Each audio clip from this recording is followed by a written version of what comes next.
নিজের শরীরের ভিতর থেকে তরবারি খাপ থেকে বের করে নিয়ে কাফেরদের বিরুদ্ধে জিহাদ করতে লাগলেন। করতে করতে অন্যায়ের প্রতিবাদ করতে করতে কাফেরদের তরবারির আঘাতে মারা গেলেন, শহীদ হয়ে আল্লাহ রাব্বুল আলামিনের জান্নাতের মালিক হয়ে গেলেন। জোরে কোন সুবহানাল্লাহ, আরো জোরে চিৎকার দিয়ে বলেন না সুবহানাল্লাহ। মরতে দেরি, জান্নাত পেতে দেরি নয়। আল্লাহর পথে যদি আপনি আমি শাহাদাত বরণ করতে পারি, জোরে কোন সুবহানাল্লাহ, আরো জোরে বলেন না সুবহানাল্লাহ। সম্মানিত ভাইয়েরা আমার, বন্ধুরা আমার, ভালো করে বুঝতে হবে আপনাকে আমাকে। আল্লাহ রাব্বুল আলামিন অসংখ্য জায়গা আপনাকে আমাকে অন্যায়ের প্রতিবাদ করতে বলেছেন। সুতরাং আল্লাহর জান্নাত যদি আপনি পেতে আমি পেতে চাই, সবটাই আপনি নবীজি আল্লাহর নবী যা করেছেন আপনাকে আমাকে সবটাই ফলো করতে হবে। জোরে বলি সুবহানাল্লাহ। অনেকে অন্যায়ের প্রতিবাদ করতে চাই না, বলে কি দরকার অন্যায়ের প্রতিবাদ করা। আল্লাহর হাবিব সাল্লাল্লাহু আলাইহি সাল্লাম বলেন আরেকটি হাদিসের মধ্যে, মান রাবিনকুম মুনকারান ফালিগাইরু বিয়াদিহি ফাইন লাম ইয়াস্তাতি ফাবিলিসানিহি ফাইন লাম ইয়াস্তাতি ফাবিকলবিহি যালিকা আদওয়াফুল ঈমান। জোরে কোন আল্লাহু আকবার। নবীজি আমার বলেন, যখন কোন সমাজের মধ্যে অন্যায় দেখবে, যখন কোন সমাজের মধ্যে অবিচার দেখবে, তখন তোমরা সঙ্গে সঙ্গে সেটাকে প্রতিহত করবে। কেউ করবে হাত দ্বারা, কেউ করবে জবান দ্বারা, কেউ করবে অন্তর দ্বারা। জোরে কোন সুবহানাল্লাহ। প্রতিবাদ করতে হবে কি হবে না? এবার আল্লাহ রাব্বুল আলামিন বলেন, কুনতুম খায়রা উম্মাতিন উখরিজাত লিন-নাসি তা'মুরুনা বিল মা'রুফি ওয়া তানহাউনা 'আনিল মুনকার। ইলা আখিরিল আয়াত। জোরে কোন আল্লাহু আকবার। তোমরাই হলে, ও মুসলমান উম্মতরা, তোমরাই হলে একমাত্র শ্রেষ্ঠ জাতি, একমাত্র শ্রেষ্ঠ উম্মত হিসেবে আমি আল্লাহ তোমাদেরকে দুনিয়ায় পাঠাইছি।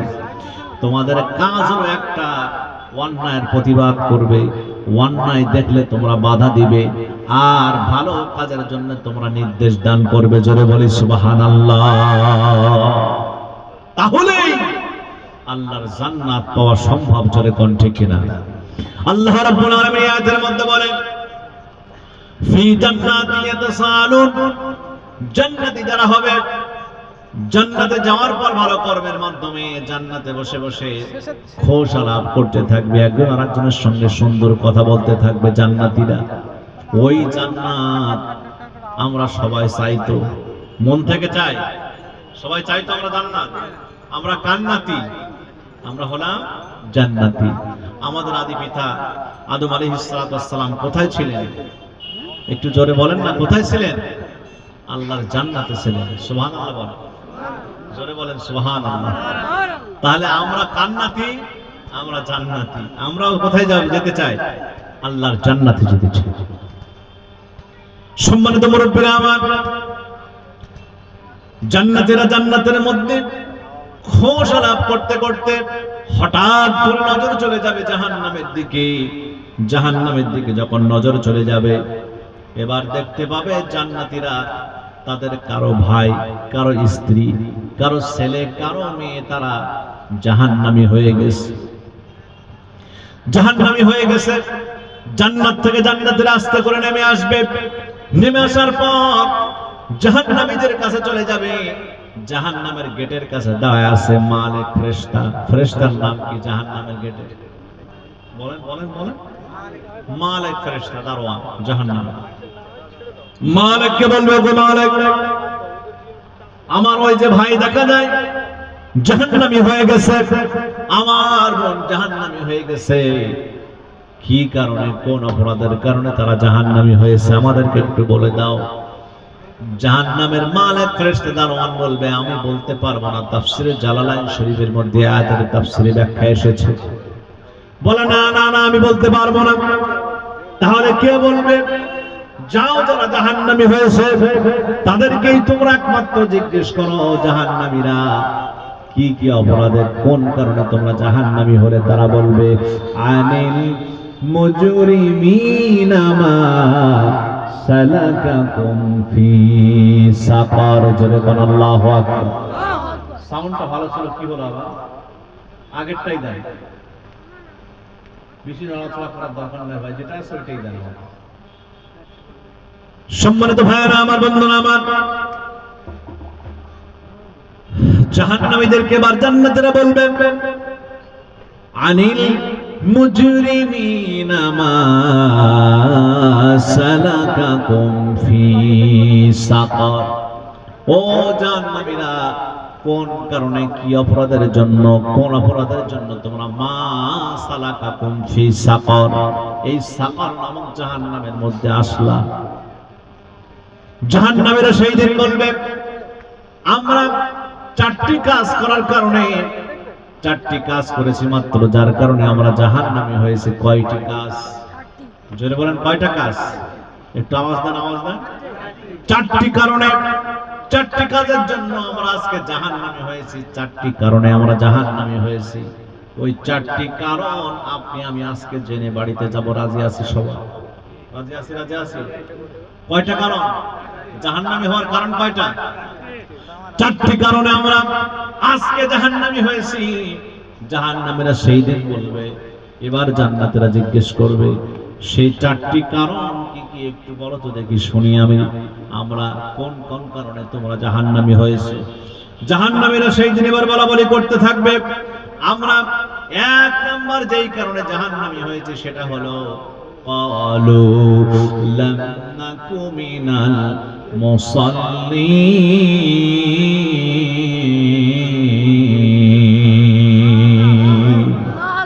আরো জোরে বলেন আল্লাহু আকবার। আল্লাহর কোরআন শুনলেই বলতে হবে আল্লাহু আকবার। আল্লাহ তাআলা কোরআনে বলেন, রব্বাকা ফাকাব্বির, তোমার রবের নাম উচ্চারণ করো বড় আওয়াজ দিয়ে, জোরে বলি আল্লাহু আকবার। কারণ হযরতে বিলাল দৈনিক 5 বার মসজিদের মিনারে দাঁড়ায়া যেই তাকবীর ধ্বনি দিতেন, সেই তাকবীরটার নাম কি? আল্লাহু আকবার। রাসূল আরেকটি হাদিসের মধ্যে বলেন, আল্লাহ রাসূল সাল্লাল্লাহু আলাইহি ওয়াসাল্লাম বলেন, যারা বেশি বেশি করে তাকবীর ধ্বনি দিবে, কাল কিয়ামতের দিন হযরত বিলালের সঙ্গে আল্লাহ তাআলা তাদের ঘাড়খানা উঁচু করে দিবেন। জোরে কোন আল্লাহু আকবার। এজন্য তাকবীর দেওয়ার দরকার বেশি বেশি করে। মুসলমানের স্লোগান হবে একটাই, লিল্লাহি তাকবীর, আল্লাহু আকবার। এর বাইরে মুসলমানের স্লোগান হতে পারে? জোরে কোন না কোন পারে? পারে না। সম্মানিত ভাইরা আমার, বন্ধুরা আমার, ভালো করে বুঝতে হবে। এবার জাহান্নামীরা বলবে, 1 নাম্বার যে কারণে আমরা জাহান্নামী হয়েছে সেটা হলো ক্বালু লাম নাকু মিনাল মুসাল্লিন, আমরা নামাজ পড়তাম না, আমরা মুসাল্লায় যেতাম না, আমরা মসজিদে যেতাম না, আমরা মুসল্লি যারা, নামাজি যারা, তাদের সঙ্গে আমাদের কোনো সম্পর্ক ছিল না, যার কারণে আমরা আজকে জাহান্নামী হয়ে গেছি। তাহলে এখন আপনারা যারা এখানে এসেছেন, 1 নাম্বার কারণ হলো জাহান্নামী হওয়ার জন্য নামাজ না পড়া। নামাজ পড়ার দরকার আছে না? না, আর আসতে কোন, আরো জোরে বলেন, আরো জোরে কোন। তাহলে আমরা বুড়োরা পড়বো আর ইয়াংরা পড়বে না, এরকম নাকি? হ্যাঁ হ্যাঁ, যাদের উপরে নামাজ ফরজ হয়েছে সকলকেই নামাজ পড়তে হবে। জোরে কোন, ঠিক কিনা? সম্মানিত ভাইরা আমার, বন্ধুরা আমার, হযরত মূসা আলাইহিস সালাতু ওয়াস সালামের জামানায় নামাজ এতই গুরুত্বপূর্ণ আমল, এত গুরুত্বপূর্ণ ইবাদত আমরা বুঝি না, যার জন্য আজকে আমাদের এই অবস্থা, আমাদের কপালে এত দুর্দশা। হযরত মূসা নবীর জামানায় একজন মহিলা জিনা করে ফেলেছে। জিনার পর মহিলার পেটে বাচ্চা চলে এসেছে। ওই বাচ্চা ডেলিভারি হওয়ার পর মেয়েটা চিন্তা করেছে, হায় রে, এটা জিনার সন্তান, এই সন্তান যদি দুনিয়ায় থাকে ইসলামের পক্ষে, কোরআনের পক্ষে, আল্লাহর দ্বীনের পক্ষে কোনোদিন কাজ করতে পারে না। কারণ যার সন্তান অবৈধ যারা, ওরা কোনোদিন ইসলামের পক্ষে কাজে লাগে না, দ্বীনের পক্ষে থাকে না। জোরে কোন, ঠিক কিনা? তাহলে কি করা দরকার? এই সন্তানকে এখন আমি মেরে ফেলবে, দুনিয়ায় বাঁচার দরকার নাই। মেয়েটা চিন্তা করলো, সন্তান যেহেতু জেনার কারণে হয়েছে, অবৈধ সন্তান বাঁচায় রাখা যাবে না, মেয়েটা যখন সন্তানটা ডেলিভারি হয়েছে, মেয়েটা নিজে আবার সন্তানকে হত্যা করে ফেলেছে। কিন্তু মনের মধ্যে একটা ধুকধুকানি বারবার আছে, আল্লাহ আমি যদি এইভাবে থেকে যায়, যদি এখন মারা যায়, জিনার অপরাধ, মানুষ হত্যার অপরাধ, দুইটা অপরাধে আমি তো জাহান্নামী হয়ে যাব।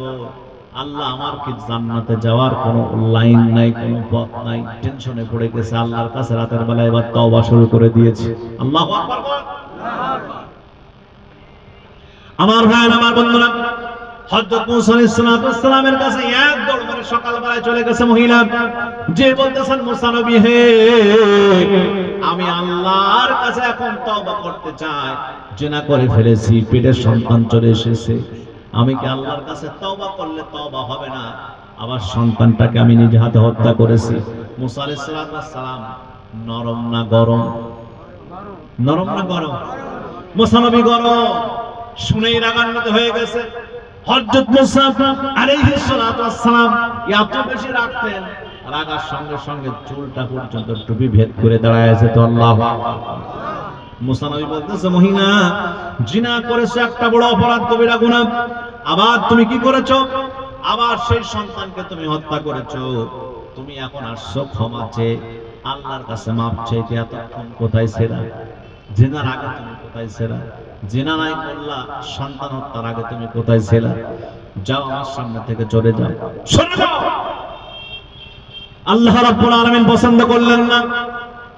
সঙ্গে সঙ্গে জিবরিল আমিনকে বললেন, জিবরিল চলে যাও তাড়াতাড়ি করে। মুসার কাছে যে হাজির জিবরিল আমিন আলাইহিস সালাম মুসা নবীর কাছে এসে বলেন, হুজুর আপনি কিন্তু ভুল বললেন, আপনি জানেন না, আপনি যেটা জানেন না সেটার জন্য আল্লাহর ওহীর অপেক্ষা কেন আপনি করলেন না? কারণ আল্লাহ রাব্বুল আলামিন বলেন, মা ইয়ানতিকু আনিল হাওয়া ইন হুয়া ইল্লা ওয়াহয়ু ইউহা।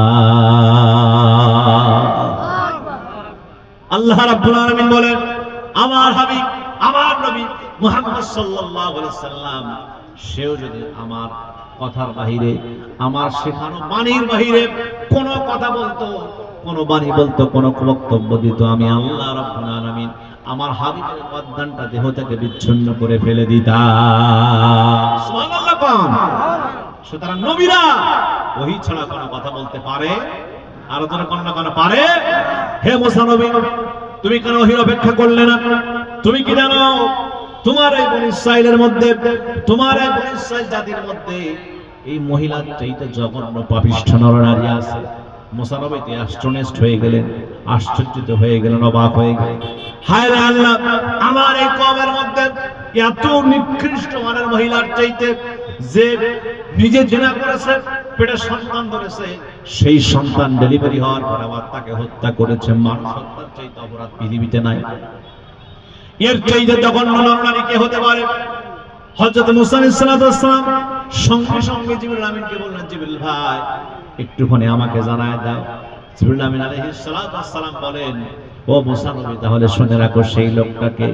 সেই লোকটা হলো আপনার উপরে যে আল্লাহ রাব্বুল আলামিন নামাজ যেটা ফরজ করেছেন আপনার শরীয়তে, ওই নামাজ যারা পড়ে না তারা হলো ওই মহিলার চাইতে জঘন্য, নিকৃষ্ট এবং পাপিষ্ঠ। জোরে কন নাউজুবিল্লাহ। আরো জোরে কন না কেন নাউজুবিল্লাহ। তাহলে নামাজ পড়ার দরকার আছে না নাই? নামাজ না পড়া মানুষ হত্যার চাইতে জঘন্য অপরাধ, জিনার চাইতে জঘন্য অপরাধ। নামাজ, নামাজ, নামাজ। নামাজ ছাড়া আল্লাহর জান্নাতে যাওয়া যাবে না। একটু আওয়াজ দাও ভাই, যাওয়া যাবে? যাওয়া যাবে। সম্মানিত ভাইরা আমার, বন্ধুরা আমার, আল্লাহ নবী সাল্লাল্লাহু আলাইহি সাল্লাম বলেন, বাইনাল আবদি ওয়া বাইনাল কুফরি তারকুস সালাহ। একজন মুমিন আল্লাহর গোলাম, একজন কাফেরের মধ্যে পার্থক্য হলো নামাজ। যার নামাজ নাই তার ঈমান নাই। তার কি নাই? সে মুমিন না কাফের? সে কাফের। তার সাথে আত্মীয়তা করা যাবে না, তার সাথে মেহমানদারি করা যাবে না, তার সাথে এক টেবিলে বসে চা পর্যন্ত খাওয়া যাবে না। কথা রাজি আছেন শুনতে? রাজি আছেন কথাগুলো মানতে? রাজি আছেন? রাজি আছেন? রাজি আছেন? ডাইরেক্ট কত আল্লাহর নবী, যার নামাজ নাই তার ঈমান নাই, সে কি যত বড় মুসলমানের ঘরে জন্মগ্রহণ করুক না কেন, মুসলমানের ঘরে জন্মগ্রহণ করলে মুসলমান হওয়া যায় না। আল্লাহ পাক কোরআনে বলেন, ইয়া আইয়ুহাল্লাযীনা আমানুত্তাকুল্লাহ হাক্কা তুকাতিহি ওয়া লা তামুতুন্না ইল্লা ওয়া আনতুম মুসলিমুন। মুসলমান না হয়ে তোমরা মরো না। সম্মানিত ভাইরা আমার,